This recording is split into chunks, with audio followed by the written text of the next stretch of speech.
welcome to my first video. I should have dropped this video 2 weeks ago, but you know what I realized? Content creation is hard. The only thing harder than content creation, however, is keeping silent when there's a cause to speak up. An important cause worth speaking up about is the continuous struggle of African countries and the challenges that Africans go through both within the continent and those in the diaspora. So in this video, we are going to be looking at how the struggles of fellow Africans, even to the diaspora, especially those in the West. Also, we are going to be looking at the historical cause of how flourishing African civilizations of the past now turned out to become struggling African states of today's day. Africa has the youngest population and also the poorest population. The poverty level in Africa is about 43%, one of the highest in the globe. And it doesn't take a PhD to realize that when you have a young population like this, living in poverty, most of them are unemployed, they will eventually revert to crime. So it is not surprising when you realize that Africa has one of the highest rates of criminality in the world, preceded only by Asia. And bear in mind that Asia has about double the size of Africa in terms of population. It's not surprising when you see statistics that say that the level of migration in Africa has more than doubled in the past 2 decades. When many of these young people and even older people see the state of their respective countries in terms of the high rate of unemployment, high rate of poverty, low level of security and stability, it is not surprising that many of them start to travel outside of their home country and outside of their continent. And the question then becomes, when they travel outside of their territory, they expect to find a better life in quotes.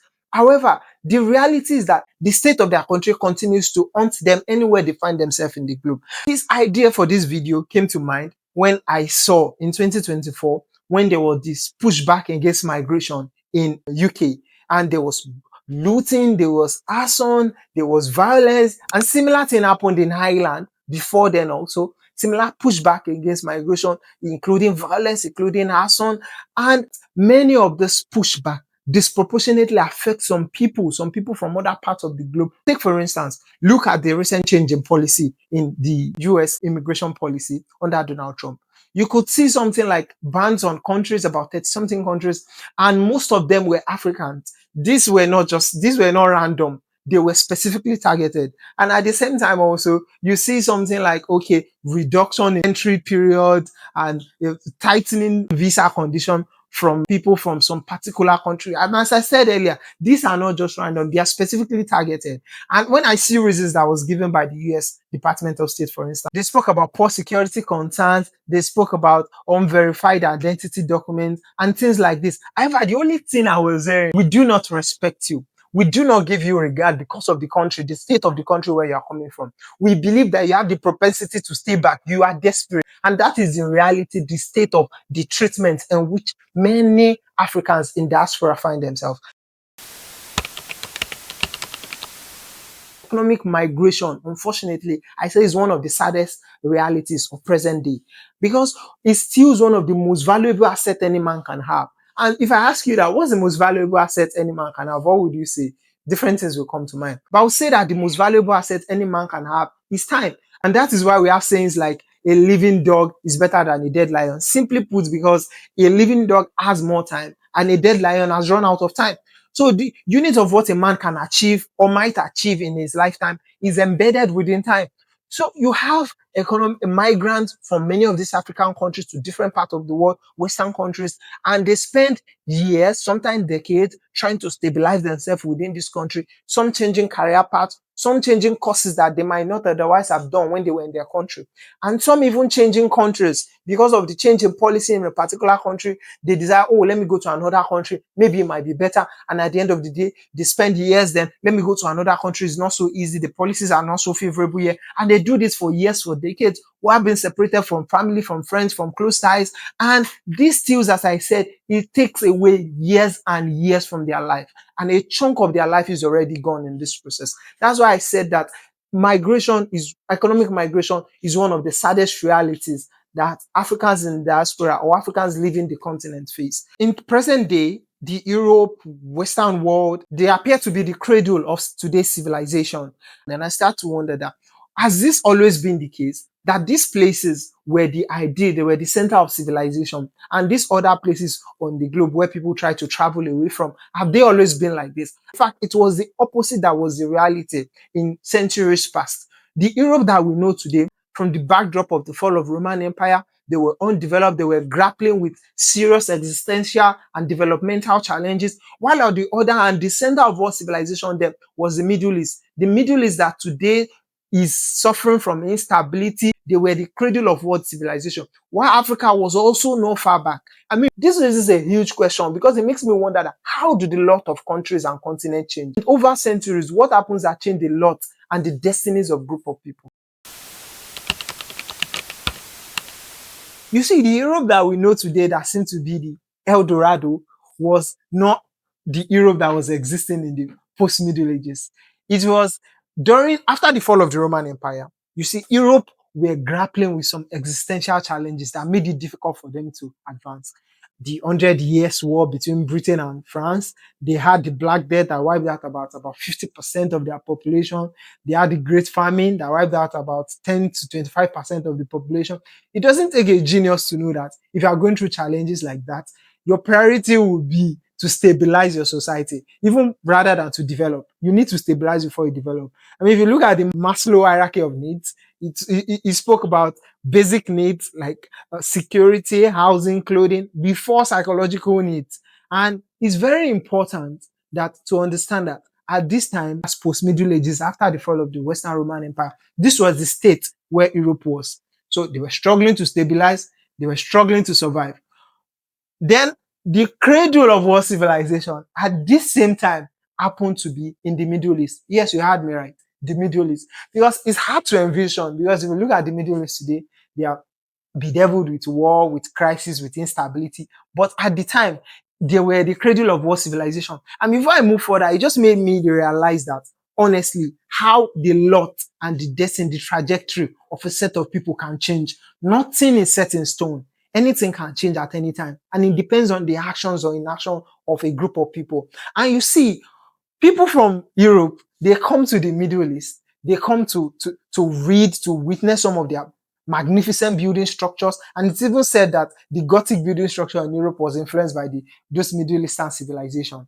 And they come to witness the advances in science, in medicine, to read some of their books. They span from the Middle East to North Africa and a little bit into Asia. Around the same time, or slightly thereafter, you could see that in Africa, there was some existing civilization, because I wonder that, is it that there was no point in Africa that we had civilizations that were flourishing? Because I had to envisage now. Because when people talk about flourishing African civilization, what they talk about, they tell you Egypt, they mention maybe Ethiopia. And then I wonder, in West Africa, in Central Africa, is it like none has ever existed that we can point to, not just one local established set of people, but they were like global players? And the answer is yes. And you had like empires like the Mali Empire, like the Songhai Empire, and the Ghana Empire. These were empires that were flourishing, they were well established, and they had populace that were comfortable living in these societies. And if you see, for instance, the Songhai Empire, they had sophisticated trade system, commerce, they have sophisticated taxation regulations. And at the same time, Mali Empire is known to be one of the wealthiest empires that's ever existed. And at the same time, they had a very wealthy king. And it's not just about wealth of the royals, and it translated into the quality of life of those that were inhabiting these territories at that particular point in time. And they had the University of Timbuktu, is known as one of the oldest universities in the globe. And this was the character of the civilization we had in Africa at that time. And I begin to wonder what happened. How did this thing change? How did the lot of Europe change? How did the trajectory of Africa started to regress? Like, something must have happened at some particular point in time. But I'll start with Europe. You see, there was this point in European history known as the Renaissance. And as the name implies, Renaissance means rebirth, reawakening. And what essentially happened was you had people started to become more curious. They were wondering that, okay, if our society could be like this, they've been existing civilization before us that span our territories and they were flourishing. We've had the Greek Empire, we've had the Roman Empire. What did they know that we don't? So I think that curiosity precedes development for a group of people.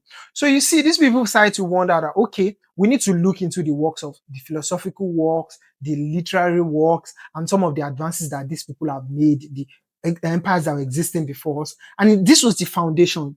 And they were able to retrieve some of these books, some of these works in some of their libraries.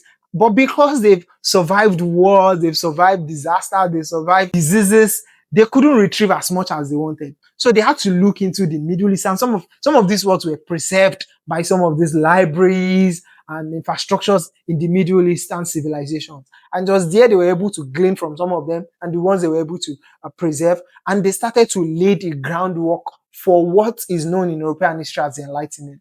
And it is from this period that they were able to see many of the advances that we attribute to Europe today, advances in technology, advances in science. They changed their political structure, their economic structure.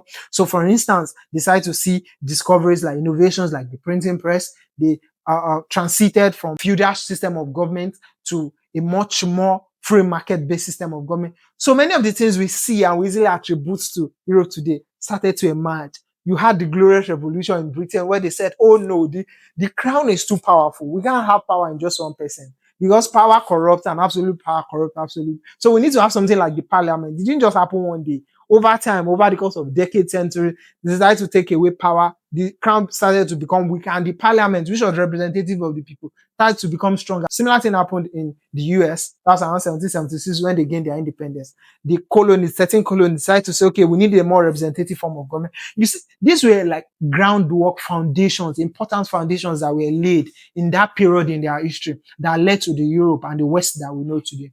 But unfortunately, if we zoom back to Africa, we shift our focus a little bit. What happened was that many of these empires started to decline. And you can ask, why did they start to decline? Honestly, to be honest, I tried to look into these reasons, and they are complex web of reasons. For instance, there was mismanagement, there was poor succession plans, but there's something particularly interesting that I need to highlight, which is slave trade. Wait, before you roll your eyes at me, because when many people talk about slave trade, usually we have two extremes. We have those that talk about it to polarize discourse, to evoke sympathy, and the other extreme, you have people that talk about it and try to play down on it. And I mean the transatlantic slave trade. They try to make it seem as if, oh, there's nothing so special. The history of humanity is the history of slave trade. I would like to take neither of these stances. I would like to come from a factual standpoint. You see, the effect of slave trade on these empires and the trajectory of Africa was huge. Many of these empires I mentioned, they were landlocked. So they traded through this trans-Sahara trade route. They traded with the Middle Eastern Empire. They traded merchants from Europe through this trans-Sahara trade route. But when slavery started, it shifted the focus of trade, the emphasis of trade from the trans-Sahara trade route to coastal areas. So the coastal areas started to flourish more while the landlocked areas started to starve. And what happened was, the most important thing that I need to point out here is the commodity that was being traded. So previously, when they traded through the trans-Sahara trade route, what they traded in was salt, natural resources like salt, gold. But once the trade shifted to the coastal areas, the commodity was humans, and they started to trade in humans. And you had empires that thrived on trade like this, empires like the Oyo Empire, the Daomi Empire, Daomi Kingdom, the Ashanti Empire. And unfortunately, these empires became powerful on the backbone of slave trade. And that's very devastating. If you've watched this video up to this point, kudos to you, thank you. And I guess by now you are wondering, why did slavery end in Africa? And how did it end? Drop your thoughts in the comment section below. In our next video, we're going to be examining it, and you are going to be seeing that slavery ended not just due to moral and altruistic reasons. It was more of industrialized and economic reasons. And all of this tied into what eventually followed slavery, which is colonialism. And I'm going to show you how all of this fits into the current state of Africa and potentially the future of Africa. So I'm looking forward to seeing you in my next video. Just subscribe, you can like, you can share this video, and I see you next time. Thank you.